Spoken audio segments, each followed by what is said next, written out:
Assalamualaikum warahmatullahi wabarakatuh. Ananda, kali ini kita akan melanjutkan materi kita mengenai struktur dan fungsi sistem pencernaan makanan pada manusia, dan yang akan kita bahas berikut ini adalah tentang organ pencernaan utama pada manusia. Nah, sebelumnya dalam pertemuan beberapa hari yang lalu, itu kita sudah membahas mengenai nutrisi, kemudian juga sudah melihat video tentang uji zat makanan.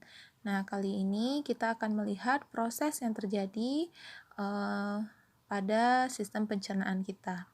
Namun, sebelum kita mulai, alangkah lebih baiknya kita lihat dulu makanan diproses dalam tubuh kita ini melalui tahapan apa saja gitu ya. Nah, tahapannya makanan ini di dalam tubuh kita terdiri atas yang pertama kita sebut namanya dengan ingesti. Ingesti ini artinya adalah memasukkan makanan ke dalam mulut. Kemudian ada istilahnya mastikasi. Mastikasi ini berarti makanan yang sudah dimasukkan kita kunyah. Jadi mastikasi itu mengunyah makanan. Kemudian yang ketiga ada deglutasi. Deglutasi itu menelan. Jadi setelah dikunyah kemudian ditelan. Setelah ditelan, makanan kemudian dicerna yang kita sebut istilahnya dengan digesti. Setelah itu dilakukan tahap penyerapan makanan yang kita sebut namanya dengan absorpsi, dan nanti akan berakhir pada tahap pembuangan yang kita istilahkan namanya dengan defekasi. Nah, jadi ini adalah beberapa proses yang terjadi pada tubuh kita. Oke. Kita lanjutkan ya. Nah, selanjutnya adalah apa saja sebenarnya organ-organ yang berperan dalam sistem pencernaan makanan yang ada di dalam tubuh kita. Nah, pada dasarnya makanan di dalam tubuh kita ini diproses melalui saluran pencernaan, di mana saluran pencernaannya dimulai dari mulut, kemudian nih berarti bagian mulut di sini ya.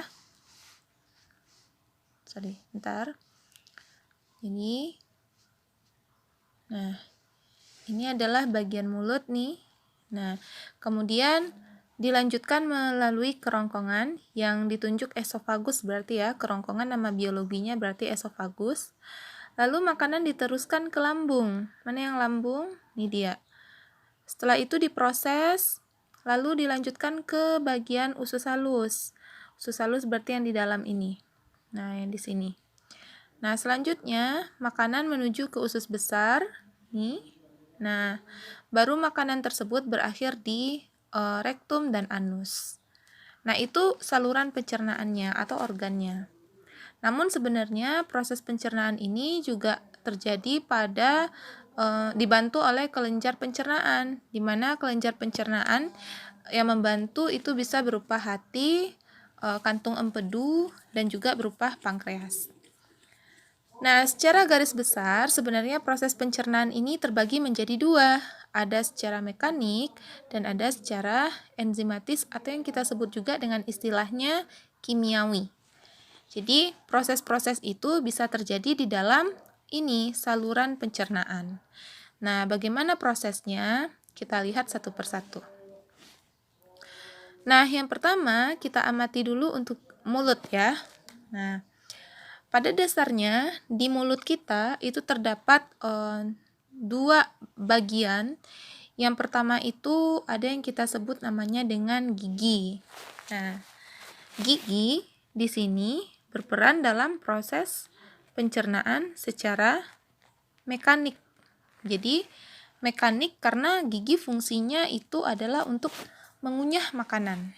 Nah, namun gigi ini juga terdiri atas beberapa bagian, seperti yang Anda lihat di gambar, bahwa pada dasarnya gigi itu, gambar yang ini amati dulu ya.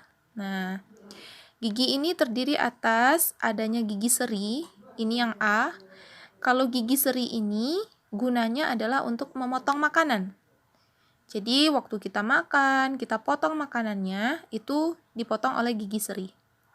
Kemudian dilanjutkan oleh yang B. Nah, yang B di sini katanya gigi taring. Gigi taring ini fungsinya untuk mengoyak ya. Mengoyak makanan atau merobek makanan, biasanya itu berupa daging. Kemudian dilanjutkan yang C. Nih, ada gigi geraham depan. Dan yang D itu adalah geraham belakang. Nah, bedanya geraham depan itu fungsinya untuk menghaluskan makanan, sedangkan geraham belakang itu fungsinya untuk menghaluskan makanan juga, cuman menjadi lebih halus lagi gitu. Nah, itu untuk bagian gigi. Namun kalau kita lihat struktur gigi, berarti gambar yang ini ya. Nah, struktur gigi itu terdiri atas bagian luar dan dalam. Bagian luar itu ada yang namanya mahkota, nih di sini. Kemudian agak ke dalam leher dan ada akar gigi. Nah, ini bagian-bagian lainnya. Nah, itu adalah bagian pada gigi kita. Nah, selain gigi, di mulut juga terdapat adanya lidah. Nah, yang namanya lidah, fungsinya itu adalah untuk mengatur letak makanan atau membolak-balikkan makanan. Jadi saat kita makan, kita mengunyah, maka di sana terjadi pembolak-balikan makanan di sini. Nah, selanjutnya apa yang terjadi setelah dibolak-balik? Lidah juga akan membantu proses menelan makanan. Menelan makanan menuju kerongkongan. Nah, namun ternyata di lidah itu terdapat adanya bintil yang bisa digunakan sebagai pengecap rasa. Nah, bagiannya di bagian ujung lidah, berarti yang ini ya, ujung lidah, ini berfungsi untuk mengecap rasa manis. Kemudian ada tepi lidah, sebenarnya di bagian ini juga ada ya, tepi kiri berarti dan tepi kanan. Ini berfungsi dalam mengecap rasa asin, berarti tepi kiri kanan arah ke ujung.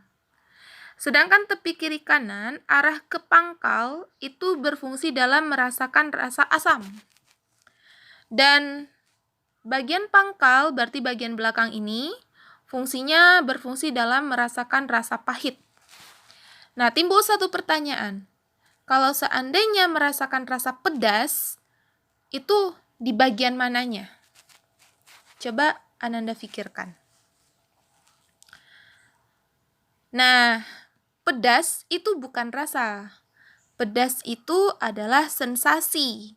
Jadi tidak ada bagian yang perlu kita lihat di bagian mana kita bisa merasakan pedas. Namun dia adalah sensasi rasa. Berarti dia udah gabungan semua rasa. Nah, gitu. Nah, kalau misalnya kita lihat juga lagi bagian lidah ini secara bagian mendetailnya, ternyata kan ini ada bintilnya ya, bintilnya di sini. Nah, bintil ini ternyata nih kalau kita amati ada yang namanya sirkumvalata. Sirkumvalata ini bintil yang ada di daerah tengahnya. Kemudian di bagian tepinya ada namanya foliet atau bintil pengecap. Kemudian ada filiformis dan fungiformis. Fungiformis ini bintil yang mirip seperti fungi. Jadi inilah yang bisa merasakan rasa pada lidah. Jadi itu baru yang pertama, organ dari pencernaan kita yaitu mulut. Nah, selanjutnya yang kedua adalah kerongkongan. Nah, ingat ya, kerongkongan atau yang kita sebut namanya dengan esofagus. Nah, esofagus atau kerongkongan ini berfungsi dalam menghubungkan rongga mulut. Jadi menghubungkan rongga mulut dengan apa? Dengan lambung. Nah, apa yang terjadi ketika makanan dicerna di mulut? Nanti dia akan membentuk yang namanya bolus. Nah, bolus ini yang kemudian masuk ke dalam kerongkongan. Mana kerongkongan ini bagiannya? Dengan gerakan yang kita sebut namanya dengan gerak peristaltik. Jadi gerak peristaltik ini adalah gerak meremas-remas makanan sehingga makanan itu akan masuk ke dalam lambung. Siapa yang meremas? Yang meremas itu adalah otot-otot yang terdapat di sepanjang kerongkongan. Nah, jadi kita lihat di gambar ini. Nah, selanjutnya, setelah makanan itu masuk ke dalam lambung, apa yang terjadi?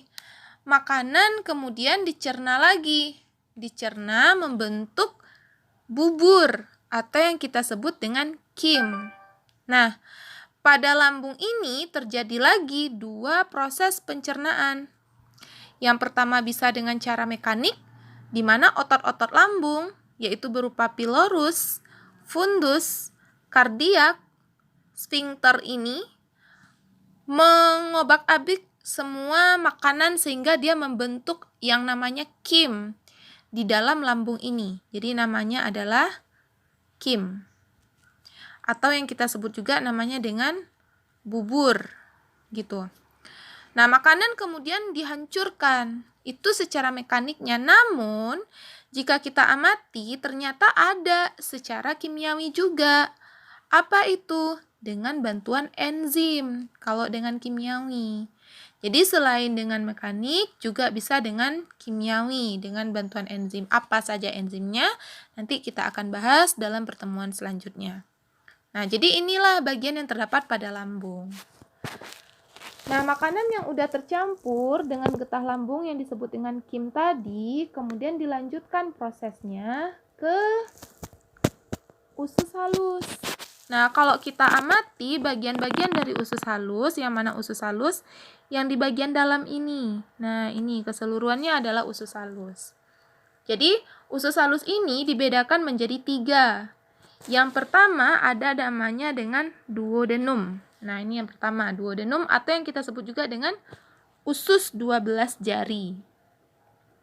Yang kedua ada namanya ini jejunum. Nah, Ananda bisa lihat ya, jejunum. Atau kalau kita baca sebenarnya bukan jejunum, jejenum. Nah, jejunum ini dia berfungsi sebagai usus kosong. Tapi bukan berarti tidak ada isinya. Ada, tapi berfungsi dalam tempat lewatnya makanan. Terakhir itu ada namanya usus ileum yang ketiga. Atau yang kita sebut dengan usus penyerapan. Terjadi penyerapan zat-zat makanan di sini. Nah, penyerapan ini dilanjutkan kemana? Ke kapiler darah. Di mana dapat kita amati? Di gambar sebelah sini. Nah, jadi di dalam usus itu terdapat adanya villi. Jadi namanya villi ya. Kalau kita lihat gambar ini adalah satu villi. Kalau kita lihat lagi gambar di sebelahnya, ini adalah kumpulan villi. Dan villi itu terdapat di mana? Di dinding-dindingnya usus halus. Di sini dia nempel semuanya. Nah, villi ini yang kemudian berkaitan dengan apa? Pembuluh dan kapiler darah.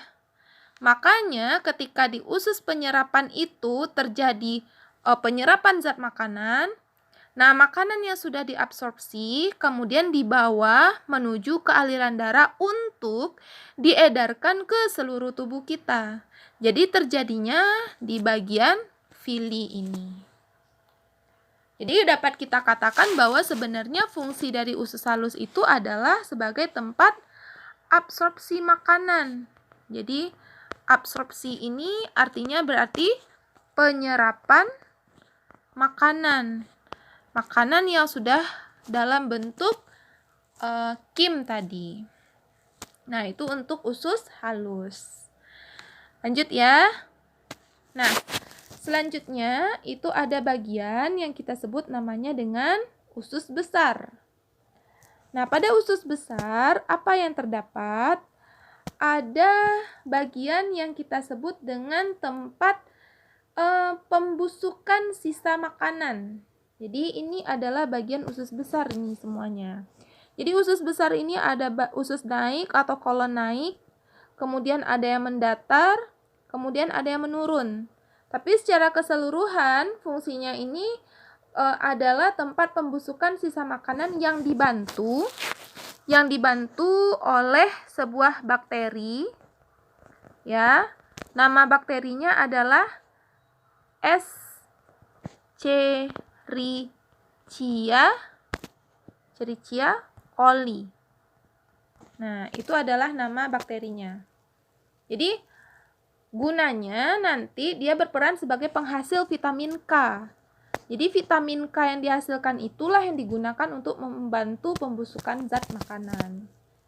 Nah, selain itu, pada usus besar juga berfungsi dalam mengatur kadar air pada feses, sehingga nanti akan mudah dikeluarkan melalui rektum. Makanya dia akan berkaitan dengan ini, yang kita sebut namanya dengan rektum. Nah, untuk mengeluarkan sisa makanan atau defekasinya, itu juga terjadi gerakan peristaltik, sehingga nanti makanan itu dikeluarkan menuju rektum, yaitu sisa-sisa makanan kita. Sedangkan air akan dibuang di bagian anus.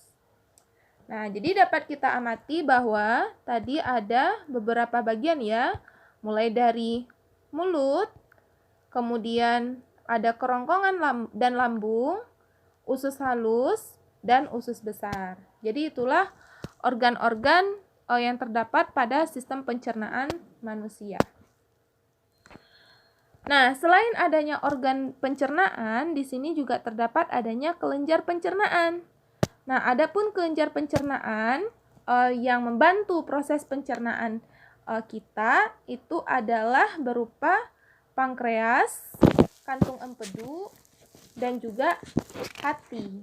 Jadi, pankreas, kantung empedu, dan hati ini adalah kelenjar yang membantu proses pencernaan. Kalau hati berarti yang ini bagiannya. Nih semuanya hati keseluruhan. Kemudian yang mana yang pankreas? Nih bagian yang di sini. Jadi ini adalah namanya pankreas. Kantung empedu berarti yang kecil ini, oke? Nah, di mana ya hati ini berfungsi dalam menghasilkan yang namanya getah empedu. Nah, getah empedunya disimpan di kantung empedu. Nah, kemudian pankreas fungsinya berarti nanti akan menghasilkan getah pankreas, di mana getah pankreas yang dihasilkannya ini akan membentuk yang namanya enzim. Nah, apa enzimnya? Nanti akan kita bahas dalam pertemuan selanjutnya. Nah, baiklah Ananda, mungkin itu adalah beberapa organ dan juga kelenjar yang membantu dalam proses pencernaan. Semoga Ananda paham dan silakan dipelajari kembali. Nah, oke. Kita sudahi dengan baca Alhamdulillahirrabbilalamin. Assalamualaikum warahmatullahi wabarakatuh.